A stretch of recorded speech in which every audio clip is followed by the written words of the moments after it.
What is going on, guys? Blink here, back with a new guide. So I decided to create this endgame guide to help you guys out if you've ever been in these scenarios. I'll be talking about decision making and help explain why I do certain things in each scenario. Also, the V-Bucks giveaway is still going on, so make sure to hit the link in the description to enter. And lastly, don't forget to subscribe and turn on notifications as opposed to Amazon gift card code in the comments every time I upload. By turning on notifications, you'll have a way better chance of getting here first and redeeming that code. Anyways, guys, let's get to this guide. So in this endgame example, the safe zone has been changed and is covering most of the mountain. The player that can set up on that mountain will have the high ground over anyone throughout the whole game.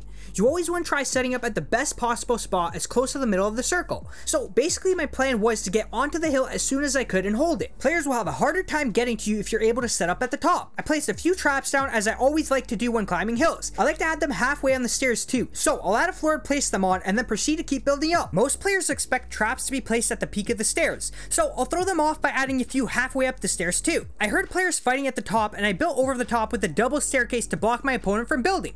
I haven't really talked about the double staircase in a building fight, but it's a great way of blocking players from building. I'll go more in depth with it in a separate guide. So I edited my stairs for a surprise shot and I instantly jumped out as I can't really build to protect myself inside that little fort. I try to make sure most of my fights are around building, that way I can control the fights how I like. When you're so close to your opponent, you can't build, so it's now basically who can hit the critical shots. So I built myself cover and proceeded to pressure my opponent. Make sure to add those quick flick peeks while utilizing the peeking advantage. You don't want to peek over, search for your opponent, and then shoot. You want to search for your opponent with the peeking advantage and then peek over and shoot. As I always say, it makes it harder for your opponent to hit you with those quick peeks. So what ended up happening was that another player joined the fight and I can't keep pressuring the first opponent as I'll give up the high ground. Don't tunnel vision on one opponent. I instantly built and put pressure back. I still had the high ground, which gave me the advantage. So what you want to do is keep the pressure on before he gets too close. I've done some damage and went for the quick push. I want to eliminate this opponent before my first opponent finishes healing up. It just makes it easier fighting two 1v1 situations than a 1v1v1. So I actually ended up shooting him through his floor, and I'm not sure if it's a glitch, but that's very unfortunate for him. I looted him up and I quickly tried spotting for my first opponent. Not sure where he went, so I went back to where I originally was, as you don't want anyone to steal your high ground from you. So you guys can see I didn't build on the floor as I walked across. I went back to my original spot as it's reinforced better. As I've talked about this in my last video, you have to make sure you sit around the area that has the most support so you don't get your structure shot out and fall to your death. So finally my first opponent showed up and I was quickly able to finish him by just placing a wall in his direction and peeking over. What he did wrong was not protect his back with walls, and he's basically doing the bunny hop method where you don't build and you just try to get a lucky shot. In this situation, once he got close to me, he could have built walls in my direction as he builds a little higher, adding extra walls and a staircase, and now he's able to peek me and now I have to react to the situation. Now, one tip I want to give you guys is if you finish an opponent and his items are slipping down the stairs, you can place a wall in front of the items to stop them from going any further.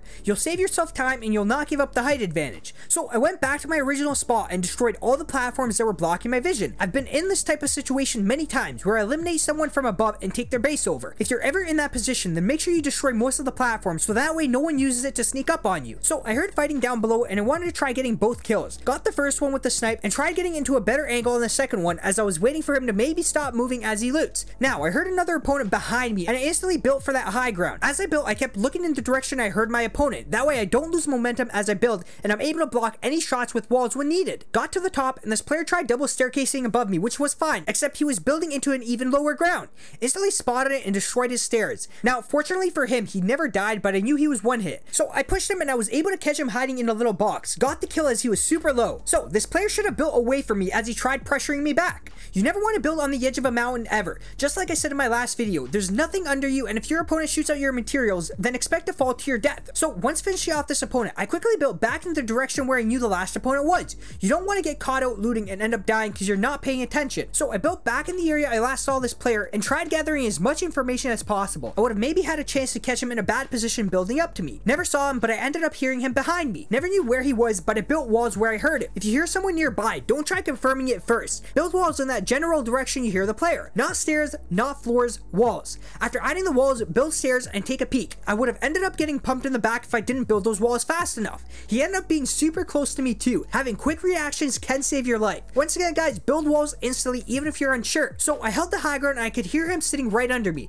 This is where editing your way down for some surprise shots is the best thing to do. Spotted him down below and ended up missing the last two shots and actually pulled out my pickaxe for the finisher as he pulled out his building materials. I knew he couldn't build anything because he was stuck in the box. He basically threw all his weapons away and told me to kill him. When you're inside a box with your opponent, you can't really build as there's nowhere to build. You'll usually have to fight the situation out with weapons. Now, if you're outside the box and your opponent's in your face, you'll usually only be able to build a staircase over top of your opponent as the walls will just end up going behind. We're also used to building walls walls to protect ourselves, but not when your opponent's right in your face. So just keep that in mind. So let's quickly go over a few key things we've talked about. First is to make sure you're forting up in the middle of the circle. This is probably one of the biggest things you should take from this video. Think about it like this. When you're forted up in the middle of the safe zone, you'll have a better chance of being in the safe zone multiple times, which means you won't have to move and risk getting shot. All you now have to do is spot for players coming into the safe zone. Next is to make sure you're adding those traps anytime you set up a fort. Even if it's not on a staircase, just place them inside random buildings on the map. Many people don't utilize their traps enough and miss out on potential kills. Next is to make sure you're building the right structures at the right times. I've shown you guys a few great ways on this guide for certain situations, and I've got plenty more on all my past guides. Practice building as consistently as you can and everything will be no problem for you. And the last thing is to not give up the high ground. If you finish fighting your opponent below, then get right back up to your fort. You don't want to get caught out down below when someone's pushing your fort, because now the pressure is on you. Hopefully I've helped some people out with this guide, and liking a sub would be greatly appreciated as it does help me a lot. Anyways guys, thanks for watching, and I hope you have a great rest of your day or night, and I'll see you on the next one.